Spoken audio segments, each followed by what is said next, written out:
Hi, it's Patrick. In this video, I'm going to show you how to create the concept map.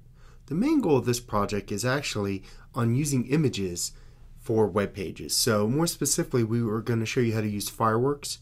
You can also use Photoshop or Illustrator or another graphics program to do this. But basically, we're going to show you how to create a concept map. And that's just a graphical way to organize information, and then how to make these icons or these images clickable in Dreamweaver, how to create a banner image, and then how to do a gradient background. Now, you might not use all three of these elements for every type of instructional website that you create. However, you'll often find that nearly every website should have some type of images integrated in a meaningful way in the website. This is the example of what I'm going to show you how to create, and so it's centered around this concept of what is Web 2.0 and emphasizing the read-write web, and then basically giving some information about it. And it's basically a one-page instructional website. Some other examples from students is here's one on the 3 branches of government, and you can see the concept map this student created. I actually think this student did a great job on this banner image. And then here's another example on the basics of investing. Once again, has a background image, has a nice banner, and if you scroll down, you can see a nice, clean, and consistent concept map. And then down here is another example where I think this student did a really good job of using a neat background image, a great banner where the contrast is still good, and then a very creative type of concept map. So the idea is to have fun, but more than anything, it's to get you using some type of graphic software. We're going to focus on Fireworks, mainly because Fireworks was created originally by Macromedia with Dreamweaver. They work real well together. But the reality is, Adobe's essentially stopped developing Fireworks. So Fireworks CS6 is the last version. Now they say they're going to continue to support that indefinitely, but we don't know. There probably will come a time when you no longer can use Fireworks. But currently what it is it's kind of like a Swiss Army knife. It basically does a lot of the same things that both Photoshop and Illustrator do as 2 separate programs. It does a little of both of those things, but it's nice and user-friendly. Now, you can always look at the Atomic Learning videos to learn more about Photoshop or Illustrator, or just use those if you have prior experience. So with that, I'm going to jump into Dreamweaver. I'm going to first create this web page, then I'm going to add some styles, then I'm going to jump into Fireworks and create some of these images. And hopefully by now you're picking up all these concepts, so it's going to go even faster if you can believe that. So the first thing I'm going to do is I'm going to open Dreamweaver. I'm going to go to File, New. I'm going to save it right away. Concept map, and I'm going to save it in my EDTECH 2 folder or my 502 folder. I'm going to jump down in my document title and go ahead and give it a title as concept map. But the reality is you often want to come up with a more meaningful title. So actually, let's call this Web 2.0 Tools for Educators. You generally want to avoid using things such as concept map or scavenger hunt, educational jargon that might throw off a learner. So I've showed you in previous videos how to basically use the insert panel to set up your structure. Right now I'm going to just hand code this because it's a lot faster.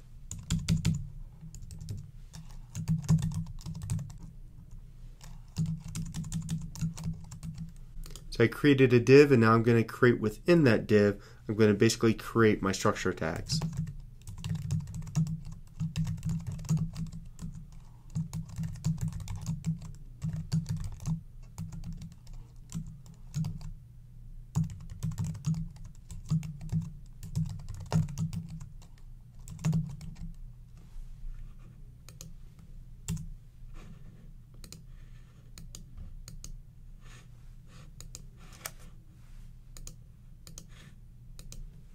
And now I'm going to go over here and I'm just going to copy and paste my content. You need to spend time deciding on what your topic is, researching it ahead of time, and basically developing your content before you start developing your page in Dreamweaver.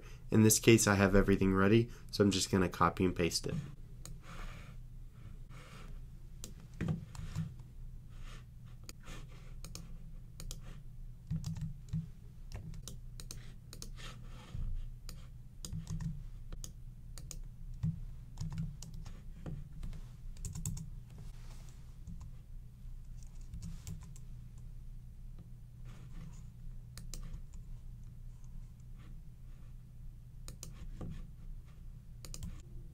So in this example, I have basically a heading 1, and these 3 are all heading 2s, but honestly, you could make this a heading 2 and these a heading 3. So I'm just going to go ahead and do that in Dreamweaver.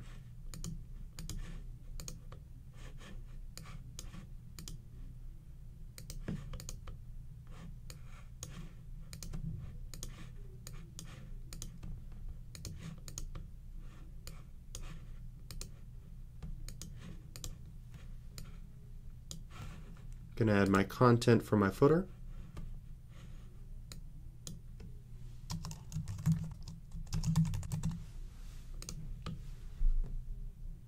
Okay, now I'm going to create my CSS file.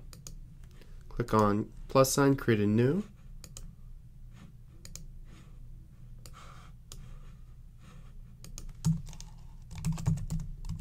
I'm going to call this concept map and save it.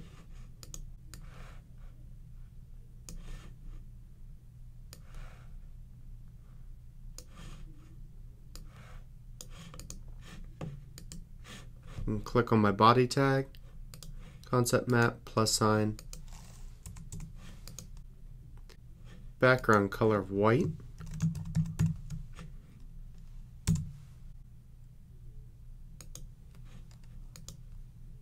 I'm going to choose black for my font color, and then for my font type, Gill Sans.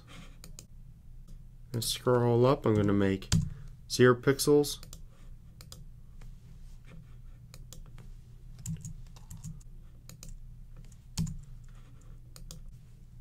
My margin is going to be 0 pixels, and I'm going to do the same for padding.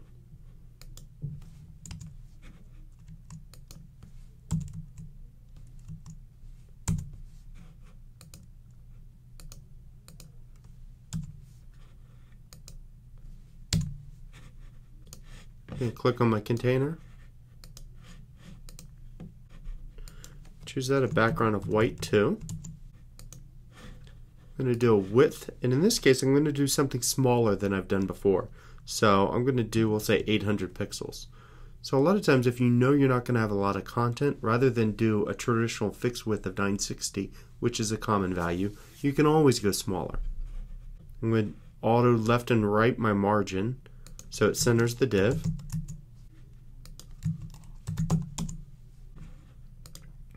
And I'm going to choose a font size.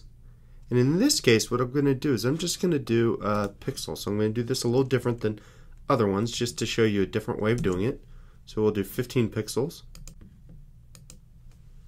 And I'll do a line height of 1.1. I'm going to click on section, plus sign. So I'm going to give, we'll say 8 pixels of padding all the way around.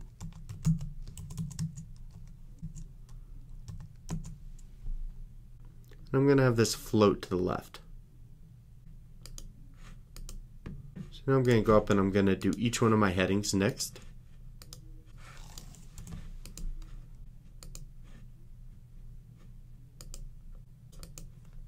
I'm going to go with impact, but I'm going to double click Donna.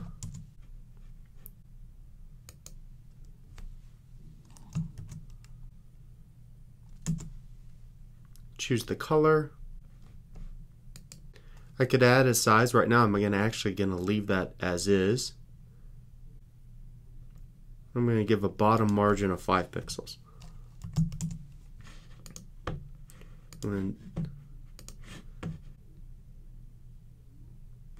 So I actually did these backwards, so I'm going to fix this.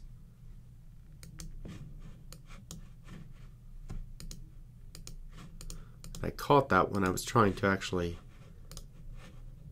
add a style to it.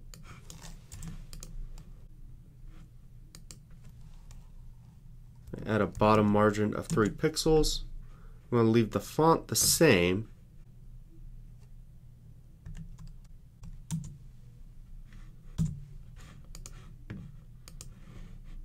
Now I'm going to do my H3. Because my H3 is not that different, if you remember, I'm going to basically keep it very similar. I'm going to keep the same color. It's just going to be a little different in size, and because an H2 and H3 are different, it's going to have that different meaning attached to the heading. I'm going to add 0 bottom margin.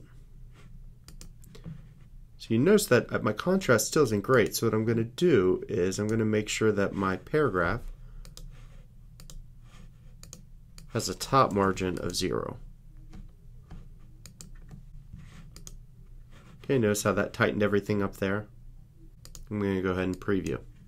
Overall, it looks pretty good. I want to definitely make my learn description smaller. I'm going to add a background image, or I'm going to add an image for my heading, and I want to make my font and my footer specifically smaller. So I'll start with my footer.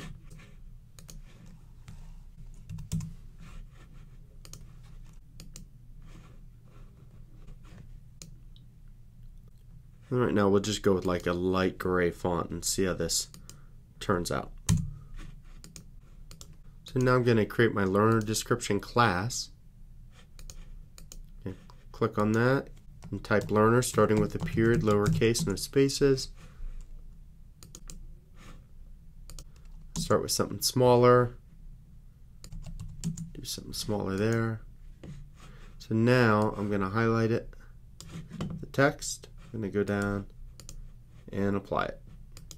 So now that we have this basic layout, I'm going to save it and I'm going to jump into Fireworks.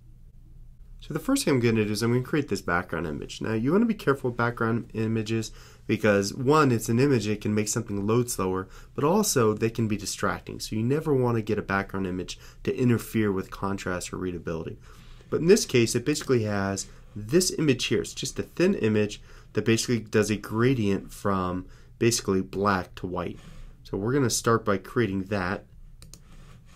Okay, so I'm going to create a new Fireworks document. I'm going to do something like 10 pixels wide, 800 pixels long. Resolution, if you're going to actually be creating an image that you wanted someone to print and have, photograph quality, you generally want resolution be closer to 300. Traditional wisdom is 72 is pretty good for the web. If you want something kind of in between, you can go with 150. If you're always thinking, fast loading pages, go with 72, and especially for a background image, you just want it to be quick. I'm going to go over here and I'm going to choose the rectangle tool. I'm just going to draw it about there. Now, one of the things I want to do is I want to actually just fix my layout here a little. I don't like the way this is currently defaulting. So the idea is I'm not going to teach you everything about Fireworks in this short little example. You need to spend some time watching the Atomic Learning videos on Fireworks or Photoshop or Illustrator, whichever one you're going to use. Okay, so I'm going to adjust this a little so I can see right here that I didn't drag that rectangle all the way down, but that's fine. I can go up here to Modified Canvas and I can either fit canvas or trim canvas. I'm going to hit fit canvas and adjust the canvas to that. That looks good. So I'm clicking on this, and right now it's black. If I wanted to change the color, I could go over here and, I could choose a number of different colors. And then from here, I have this option here where I can go with the gradient. And I could switch the color, or switch the direction that is. In this case, I'm going to actually go back and I'm going to change my color because I want to use black. So I'm going to choose black, gradient. I'm going to switch it. And I'm going to save it. I'm going to call it gradient background. I'm going to make sure that I save it in my EDTECH 2 folder, in my images folder.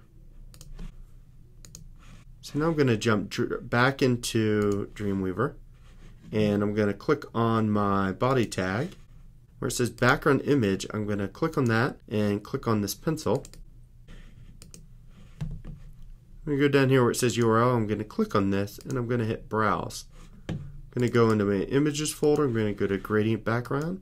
And so now if I jump over to my CSS, I can look at my body tag and I can see down here it basically added this background image. So I'm going to go ahead and save all and I'm going to preview this. Okay, so it basically added this background image and it goes all the way down. Now if my page was long, I might want to look at repeating and doing some other things. But you notice that right now that worked perfectly. Back in Fireworks, I'm going to basically create my banner image. I'm going to do 800 pixels wide because that's how wide I made my container. I'll do 100 pixels and I'm going to hit OK. So in this case it starts with this image here. So I could start with a Google Images search and try to find an image like this, or an image that works for me. In this case, I'm just going to save this image, and I'm going to save it in my images folder. I'm going to go to File, Import, and so you need to spend some time finding the right banner image that works with the theme of your instructional website.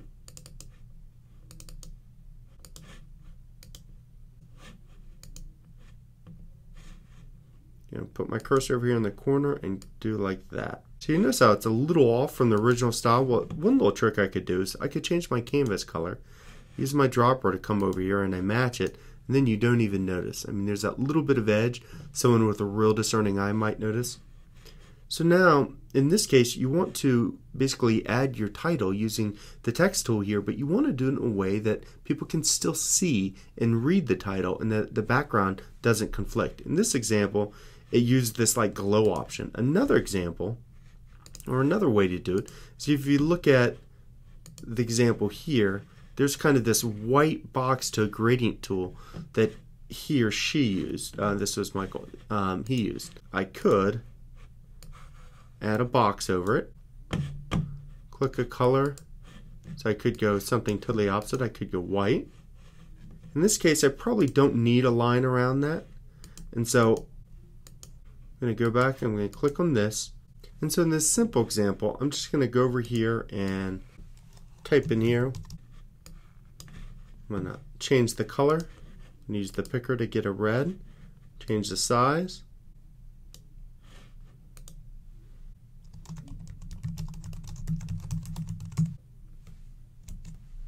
So I'm going to put this on two different lines, just playing with this idea of a heading and a subheading.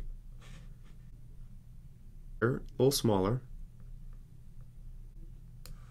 Make that smaller. I'm going to make this a little bigger. I'm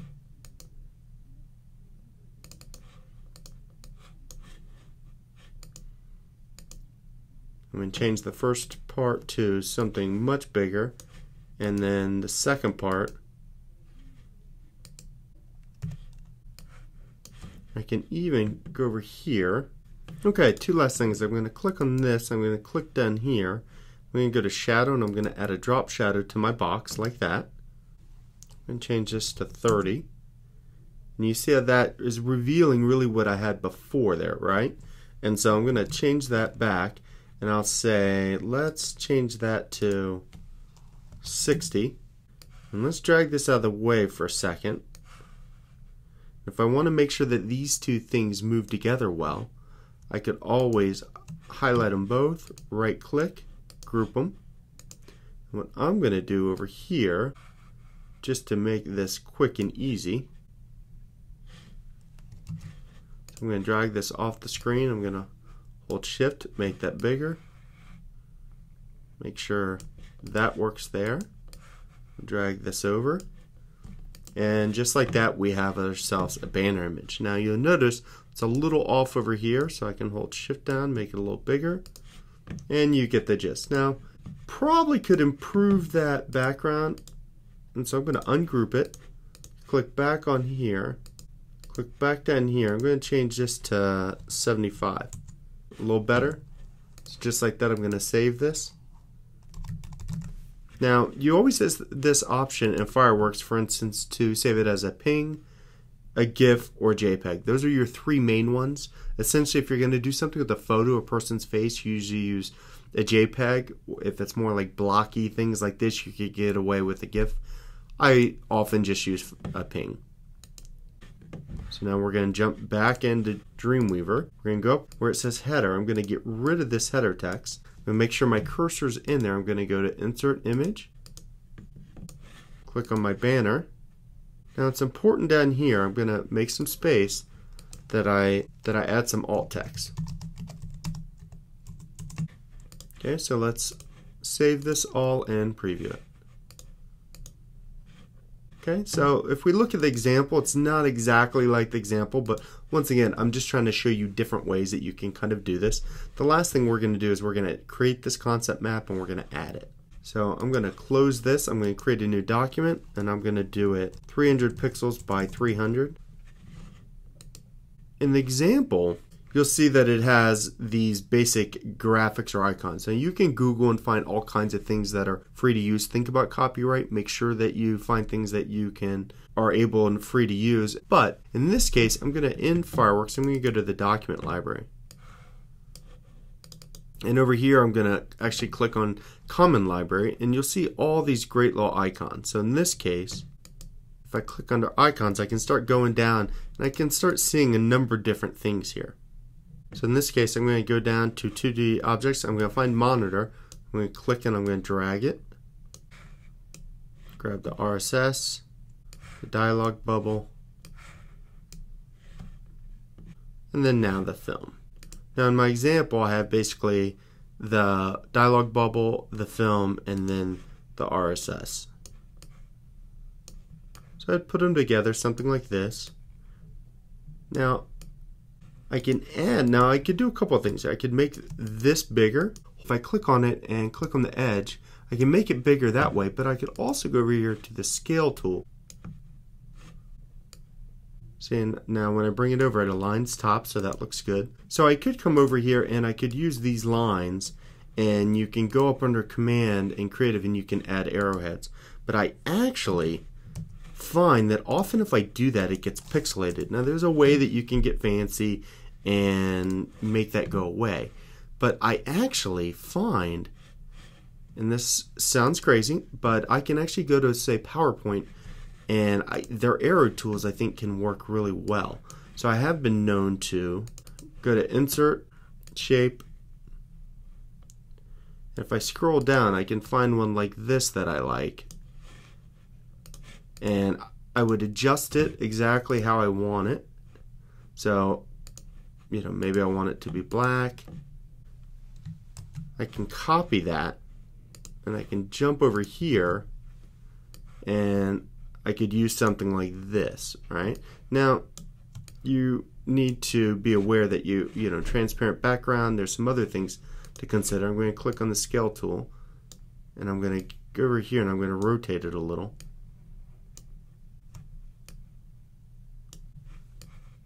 And copy that. I'm going to right click and I'm going to just rotate it. And then copy it once more. Click scale.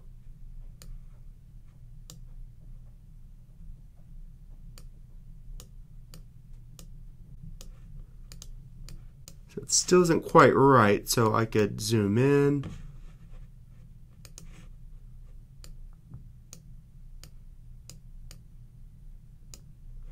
Try to get it just right and scroll back. Now, alright, a couple other things. I could go down here and if I double click on it, I should be able to get it down here and add a color. Alright, so I could do something like that for each one of these.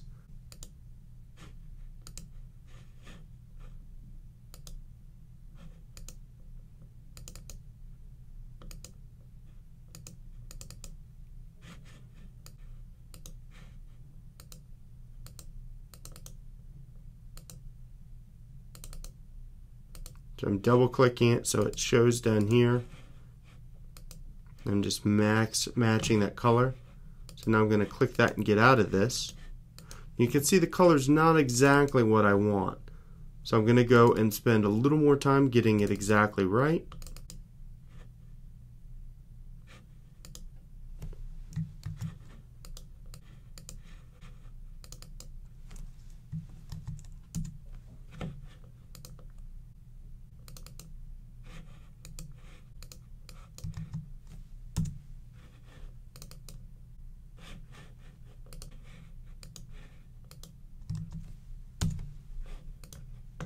Click this arrow to come back.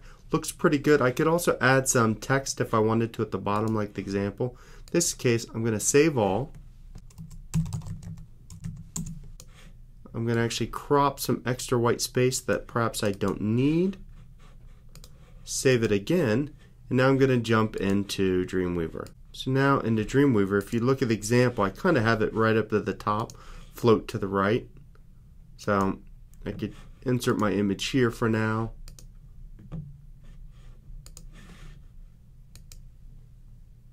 In this case, I'm going to hit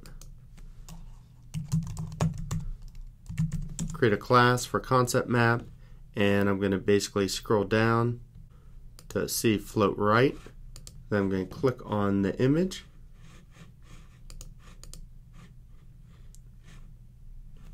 I'm going to make sure image is selected. I'm going to jump into code view for now, and I'm just going to add a class. And then I notice that I don't have my alt text, so I want to do that. So it added there, that looks good. Then the last thing that I'd do is I want to make these clickable links. So I'm going to create each of these. And so the first one I would have go to here. So what I do is I click on my image, and then down here what you should see is this option for map. So I'm going to click the rectangle, and I'm just going to drag it over this. And then I'm going to, over link, I'm going to paste that in. If I click back on it, I'm going to make sure my target goes into a new space, a new window by going blank. And I could give some alt text that's helpful. Now what it does is it basically, let's take a look. Right over here is it gives this area, right? It gives specific coordinates. So what should happen is when I save this and I preview it, I should be able to click on that and it opens a new window. So I'd basically repeat these steps for every other one that I have. So I'll do it for one other one as an example. So I'd click off, I click back on, I wait for this to show up. Now you can sometimes have problems if you're in live view or other things are going on. I add that, I make sure my target is blank. I'm just going to take a look and see what kind of errors it might be throwing at me. And so right now it says no errors. So you can see that just like that, we created a basic website, one-page website on basic concept. I showed you how to create a background image. I showed you how to create a banner image. But the last thing we did was we created this concept map. Big thing is to make sure that they all have a similar look and feel. You want to spend time making sure that they don't look pixelated. Like in this case, you can even see how this actually, from copy and pasting that from Word, actually gives a little problem because it's overlapping a little. And there are ways that you could, when you copy and paste something from Word, you can get rid of the background and give it a transparent background. So there's a lot of things you can do in graphic software. And so this class isn't meant to make you an expert in graphic software, but over the next few projects, having you spend more time thinking about images, how you can use images for instructional purposes, and when you use them in your instructional websites, how do you optimize them so they load fast, so they're clear, so they all have a similar look and feel. And you might even go through and add some styles for your links. So you could find that if you went to something like, let's say that we wanted this to go to a page on edtech.boisestate.edu, right? And we have a link, and if we want to add some styles, click your style sheet, click here, and I can use a pseudo class, and you do it by doing a:hover or visited. There's a few ways you can do that, but now I can actually change the color. And so what that would do, and there's a few of these, so experiment with them. Now if I preview this, see how when I hover over it, it changes? So with that, hopefully you feel confident exploring Fireworks or a graphic software of your choice as you create the concept map assignment. Thanks.